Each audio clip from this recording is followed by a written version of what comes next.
Hi, it's Chris with Implied Music. Listen, today I want to talk about harmonic rhythm. How quickly do the chords change? And not just how quickly, how many beats per chord, but what if we use odd meters, complex meters like 5, 7, 13? I have a piece here in 23. The irregular motion of a chord progression can create a really interesting effect. Let's look at it today.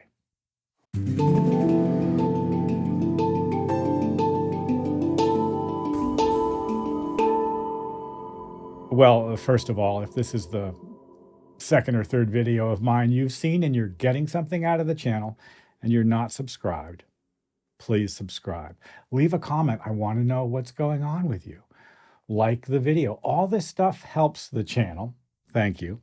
And it helps the rest of the folks who are engaged with this material. I'm trying to build a community of composers, producers, songwriters who want to learn more about music theory, conventional music theory, and some oddball stuff, but not in an academic way, who want to learn music theory to serve their own musical interests. I hope this is music theory for everyone.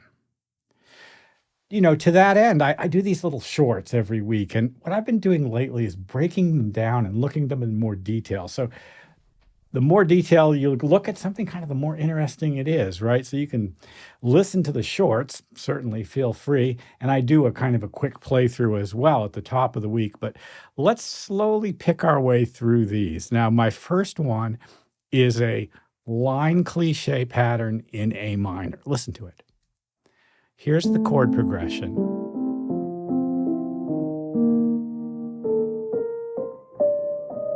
And there's the scale that kind of goes with it. Now, the funny thing about this is there's an A minor over G, A minor over F, and then here, E flat, B flat. Now, it's kind of a strange progression. You'd expect E natural. And when you get E flat, it feels kind of funny. And the other thing too is it's 1, 2, 3, 1, 2. Do you hear that? Now, that gives us a kind of an irregular harmonic rhythm.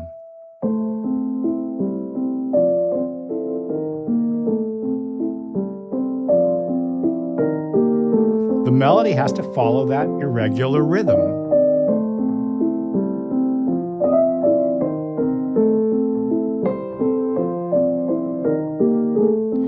Following an irregular rhythm creates these funny little stops and starts that can be very effective for a composer.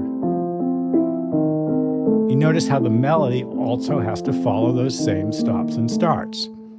Harmonic rhythm is about the difference between something being regular or maybe irregular, and the listener sort of locks into that. Let's go on. So for my second example, we've got something called interference of periodicity. Here, the first 4 notes create a 4-note phrase. Those 4. And the second phrase is only 3 notes long. And when I play them at the same time, I get a 12-beat phrase. Can you think why? It's a lowest common denominator math problem.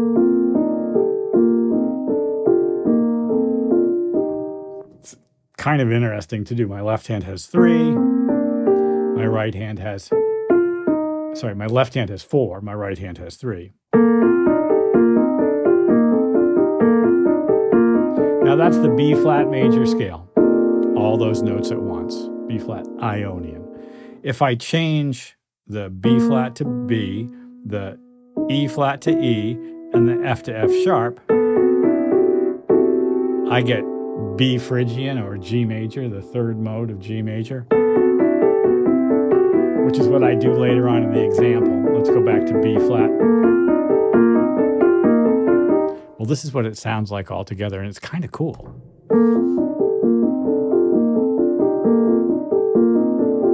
Practicing this can be really good for your sort of musical brain. There's the B Phrygian or G major section. I love interference of periodicity. Let's go on to example 3.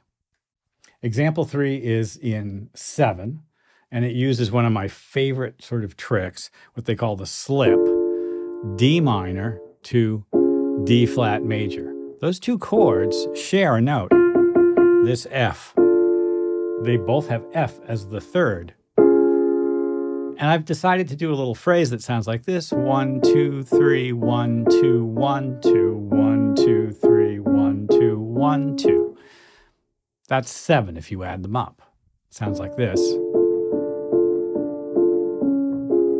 Those two chords are beautiful. Now, if I add the right hand inside that,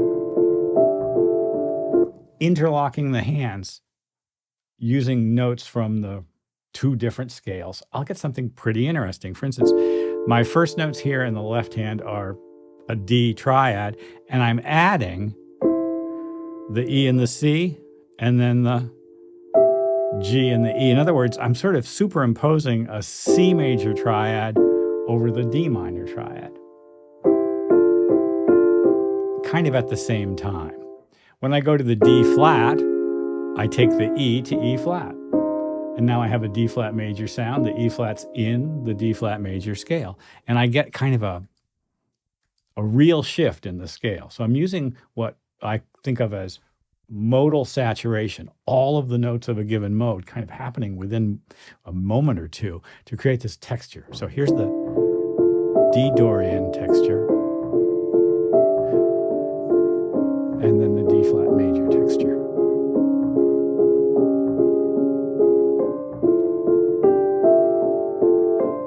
And again, the harmonic rhythm creates a kind of a shifting, lurching energy. Depending on how you play the right hand, you can emphasize rhythms differently.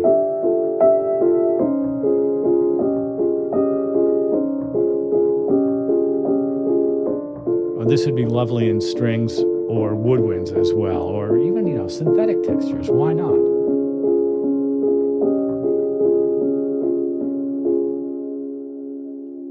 That slipping harmonic trick is one of my favorites. It's epic. Let's go on. Okay, example 4 is a funny little bossa nova, and it uses a fun trick, which, I hear lots of bands use. The basic rhythm is, well, listen, you'll hear it. 7. 1, 2, 1, 2, 1, 2, 3, 1, 2, 1, 2, 1, 2, 3, 1, 2, 1, 2, 1, 2, 3. 7 divided 2, 2, 3. Now, up here on the top are some notes which I sort of think of as snare drum notes. They're backbeat notes. In fact, when the rhythm starts, they appear on 1, 2, 3, 4, 5, 6, 7. But I'm doing this right hand literally every 2 beats, which means that it's crossing the bar line of 7. If I do something every 2 beats, it's going to kind of have a even feel. If I do something every 7 beats, it has an odd feel. It'll take 2 measures of 7 for things to come around, and you can hear it happen. 1, 2. 1, 3, 5. You see? First it's on 2, 4, 6. Then it's on 1, 3, 5.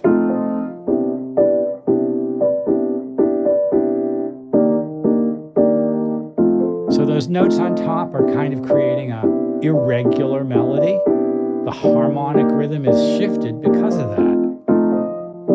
It's a neat effect. Let's go on. So we've made it to example 5, and this is a really straightforward thing, which, happens because we only have 5 fingers and we maybe use 4 of them when we're playing arpeggios. The group of notes that go ascending in this arpeggio, 1, 2, 3, 4, 5, 6, 7, is the same number as descending, 1, 2, 3, 4, 5, 6, 7. And then the whole thing starts again. These are the group of notes, and it's just a simple, sort of F minor 7 sound. 1, 2, 3, 4, 5, 6, 7. So this is going to be 14. And then let's change to major. The physicality of doing it keeps everything steady, but it's in 14. And I'm using accents to create that feeling. Notice how the bass note also helps us. Sort of lands us down on the strong beat.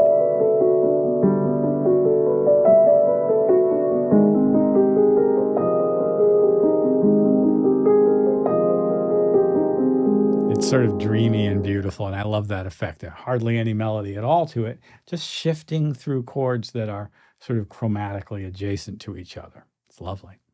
Let's go on to the last example of the week.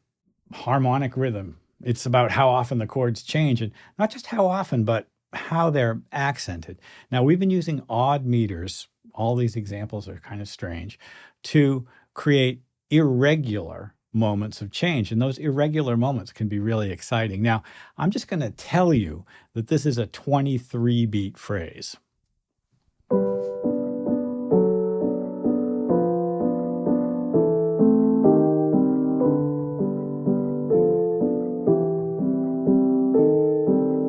There it was. Now, I have to think about a 23 beat phrase in smaller bites. I can't take it in one mouthful. And this is arranged in smaller bites. 1, 2, 3, 1, 2, 3, 1, 2, 3, 1, 2, 1, 2. And then 1, 2, 3, 1, 2, 1, 2, 3, 1, 2. In other words, it's 13 and then 10, or 9, 4, 5, 5. Now that you know, 1, 2, 3, 1, 2, 3, 1, 2, 3, 1, 2, 3, 4, 1, 2, 3, 1, 2, 1, 2, 3, 1, 2, 1, 2, 3, 1, 2, 1, 2, 3, 1, 2, 3, 4, 1, 2, 3, 1, 2. It's a very easy chord progression. Really straightforward. But what makes it great is it's in 23. You get a constant sense of shifting, irregular beauty, but dis-ease at the same time. We're done in G major. So pretty, kind of a line cliche bass. Hey, listen, I hope this was interesting and useful. Harmonic rhythm can make your compositions pop to the listener. And you've got to make a conscious choice to do something that's not, intuitive. We have conventional ways of doing things, don't we? We have habitual ways of doing things. 2 beats for every chord. What if it was 1 beat for a chord, 3 beats for a chord, right? That's a kind of a different harmonic rhythm, and it's exciting. Think about harmonic rhythm as part of your compositional process. And I almost guarantee things will get, just that much more lifted up. Well, I love the effect. Listen, like and subscribe and ding the bell. You'll be notified when I do my videos. I'll see you next time.